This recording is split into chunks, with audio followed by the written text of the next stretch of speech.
Example Galla Madhav విషయంలో ఏం జరిగింది? పెమ్మసాని మేయర్ని తీసుకొచ్చి పెట్టాడు, ఇక్కడ మార్చాడు. ఆ మేయర్ తను ఎమ్మెల్యేలను లైట్ తీసుకుంటున్నాడు, నేను ఎమ్మెల్యేల కంటే ఎక్కువ అనుకుంటున్నాడు.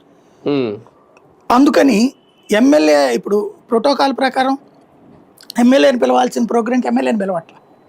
అదే కదా, అది ఎందుకు చేస్తున్నావా ఎట్లాగా అని మేయర్ని అడగలేరా? ఎవరు అడగాల? అది తెలియట్లా. తప్పు ఎవరు ప్రస్తావించాలా తెలియట్లా. వీళ్ళు చెప్దామంటే బాబు గారేమో పాప టూర్లు ఆడావిడి ఆయన ఉంటాడు.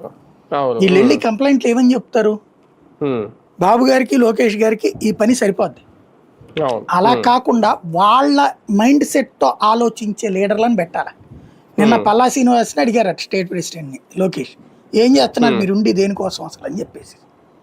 ఎందుకంటే ఆ కొలికిపూడితే అది అంత ఇష్యూ జరుగుతుంటే ఎన్నిసార్లు చూస్తా కూర్చున్నారు అక్కడ. అసలు పల్లా శ్రీనివాసరావు పోస్ట్ ఏంటి? రాష్ట్ర అధ్యక్షుడని ఆయన గుర్తుందా?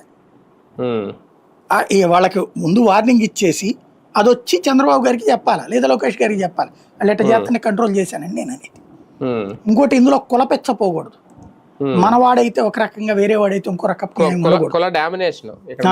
ఉండకూడదు. అది చాలా డేంజర్. అది పబ్లిక్ లోకి ఆ సంకేతం వెళ్ళిపోతుంది. అది చాలా జాగ్రత్తగా ఉండాలి అట్లాంటి విషయాల్లో. తప్పు మనోడు చేసిన తప్పుని సమర్థించకూడదు. అది ఖచ్చితంగా మొహమాటం లేకుండా వెళ్ళేటట్టు ఉండాలి.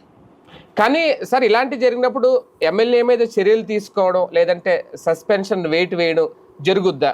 అసలు గత చరిత్రలు ఇలాగైనా జరిగినాయా? మీ బాబు గారు చెప్పే 95/2004